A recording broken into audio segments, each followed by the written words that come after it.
जय माँ मरी आप सभी को। मरी माँ सदा सहाय। आज मैं आपके लिए बाबा काल भैरव का रक्षा मंत्र लेकर के आया हूँ, जो कि प्रॉपर ग्रामीण विधि विधान से है और इसको आप एक ही दिन में सिद्ध कर सकते हैं। क्योंकि ये स्वयं सिद्ध मंत्र है तो सिर्फ इसको जागृत अवस्था में आपको लाना है।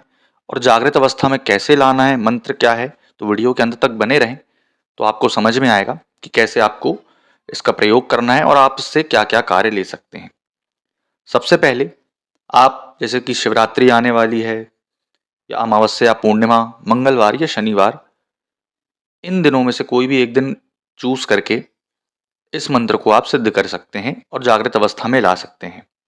आपको करना क्या होगा, किसी भी काल भैरव मंदिर में जा करके अथवा आपके घर में अगर बाबा काल भैरव की मूर्ति है तो एक मीठा पान, नारियल, हवन की सामग्री, आम की लकड़ी, घी, एक नई हवन कुंड जिसको वेदी बोला जाता है, काला आसन, काले कपड़े, चार मुखी सरसों का दिया, एक शराब का प्याला, दो सिगरेट, दो नींबू, लौंग, फूल आक के, या फिर अगर आक के फूल नहीं मिल रहे हैं तो आप जासमन के भी फूल ले जा सकते हैं।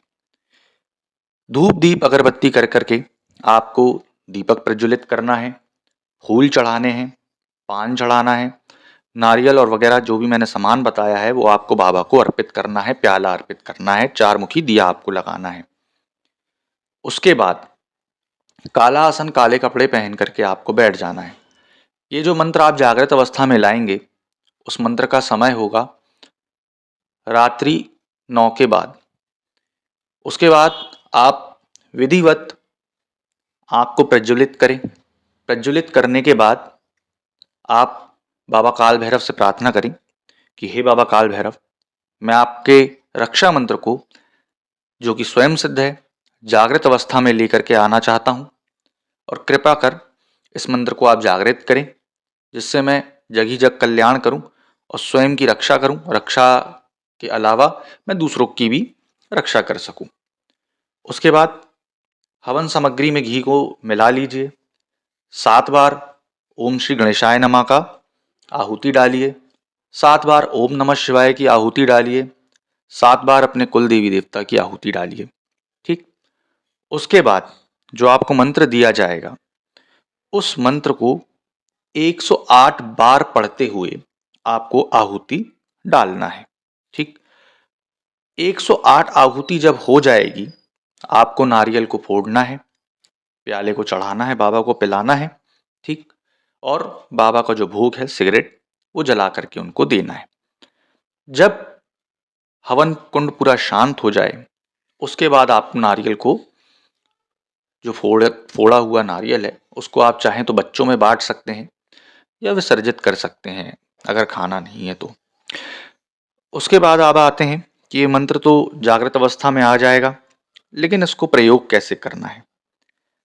जिस प्रकार आप साधना करने कोई बैठ रहे हैं तो आप 7 बार मंत्र पढ़ते हुए जल, शराब अथवा चाकू, तीनों में से कोई भी एक चीज, एक बार जैसे गोल घेरा मारा और चाकू से बांध दिया, फिर दूसरी बार, तीसरी बार और 7 बार में होगा। जल से भी यही करेंगे, चाकू से भी यही करेंगे, मदिरा से भी यही करेंगे। ठीक।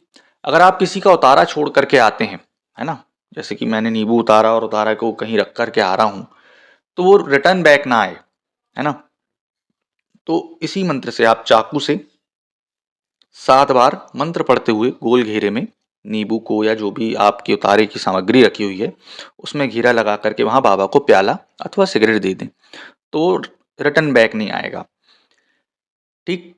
अगर किसी को आपको उसी का रक्षा कवच बना करके देना है तो एक भोजपत्र में, ठीक, केसर की स्याही से बीज मंत्र ब्रह्म, ब्रह्म जो होता है बाबा का बीज मंत्र है, वो लिख करके गंडा या ताबीज बना करके लाल धागे में आप दे सकते हैं। अब आते हैं कि इसका मंत्र क्या है। मंत्र ध्यान से सुनिएगा। पांव तू राखे, पीठ तू राखे काल भैरव, क्षेत्रपाल को राखे हनुमंत, रखवाल मिलकर चले राज करे, प्रधान करे अकल करे, सही करे टोना करे, भूत भगावत करे, केस घात करे, जो करे वही मरे, फुरो मंत्र गुरु महादेव का, गुरु की शक्ति मेरी भक्ति, फुरो मंत्र ईश्वर वाचा। ये मंत्र है, इसको आप 108 बार में शुभ नक्षत्र योग में सिद्ध कर सकते हैं। आशा करूंगा आपको जानकारी पसंद आई होगी। जय माता मरी।